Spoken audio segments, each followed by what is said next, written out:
All right, let's just dive right into today's explainer. Why is it that in our modern, highly educated lives, we still face so much friction with the people we love most? I mean, it's frustrating, right? Well, today, we're unpacking a really fascinating philosophical mindset shift from the source material that might literally save your relationships. It's kind of the ultimate modern paradox. We've got endless resources, fancy degrees, yet our homes? They're often just battlegrounds of misunderstanding. We keep hitting these walls despite our absolute best efforts. So, why does this happen?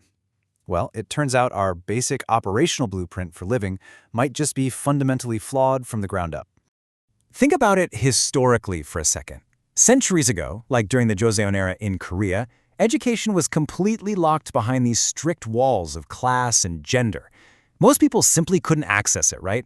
But today, we're practically swimming in a sea of universal education. We literally have unprecedented access to knowledge, which means we should be absolute experts at human connection by now.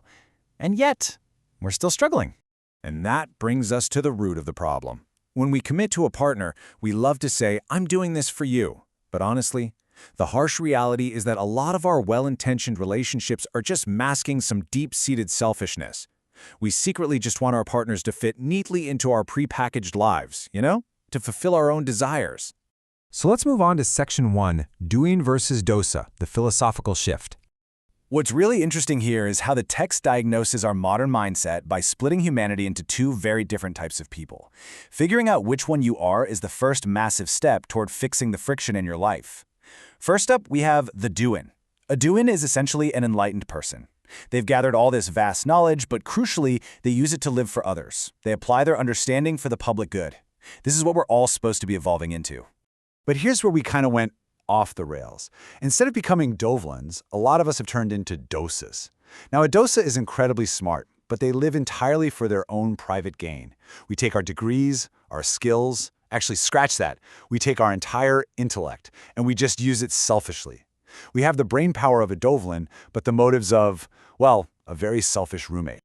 Which leads us perfectly into Section 2, Finding True Wisdom. So there's this vast gap between merely being smart and actually being wise. When you operate as a dosa, sure, you're smart. You've got the facts and the figures. But that kind of smartness is entirely self-serving.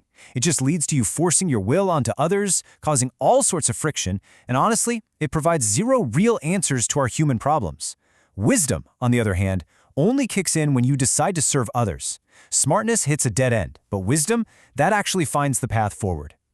So what does actionable truth actually look like in our daily lives? Well, it's not some ancient, abstract proverb. It's simply finding the exact right answer for the situation you're facing today. And that answer?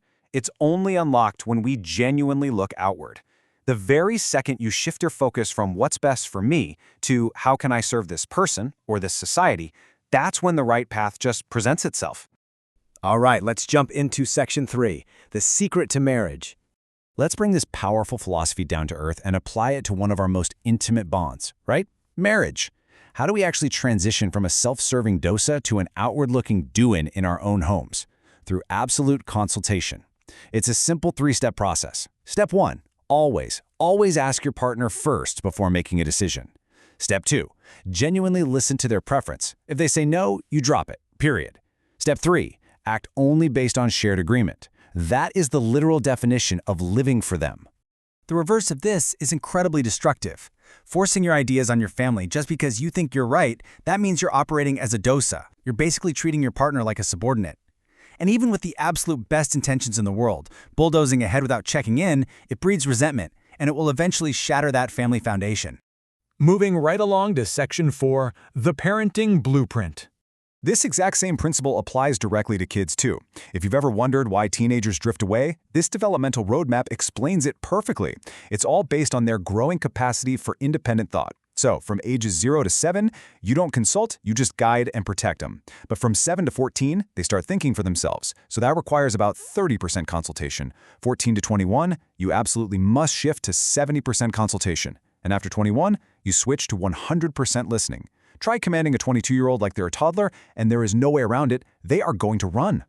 But hey, what if you're listening to this and realizing, oh man, I've already messed this up? Don't panic. The quickest remedy is surprisingly simple. Just drop your ego. Admit your mistake and apologize. Saying something like, look, I was doing this my way, I was wrong, let's start discussing things together, is this incredibly humble act, and it instantly starts restoring those broken habits and brings your kids right back to you. Which brings us to Section 5, the 70% rule. Now, I know what you might be thinking. Actively living for others, constantly consulting your spouse, tracking these developmental phases, it sounds totally overwhelming, right? We're human after all. But the source material offers this highly comforting mathematical rule to ease that pressure. 70. You do not have to be 100% perfect. If you can just manage to operate correctly as a wise doulin about 70% of the time, your life is not going to fall apart. Aim for a solid 70% consistency in living for the public good, checking in with your partner, and genuinely listening to your family. That 70%, it is absolutely enough to shield you from immense hardship. You get a 30% margin of error for your own flaws, bad days, and those selfish moments we all have. Just hit that 70% mark, and you're golden. The blueprint for true wisdom is literally right in your hands. So I'm going to leave you with this final thought to reflect on today. Will you continue to act as a smart but ultimately self-serving dosa, constantly hitting walls in your relationships? Or will you evolve into a wise doin, choosing consultation and completely transforming your family's future? The choice is entirely yours.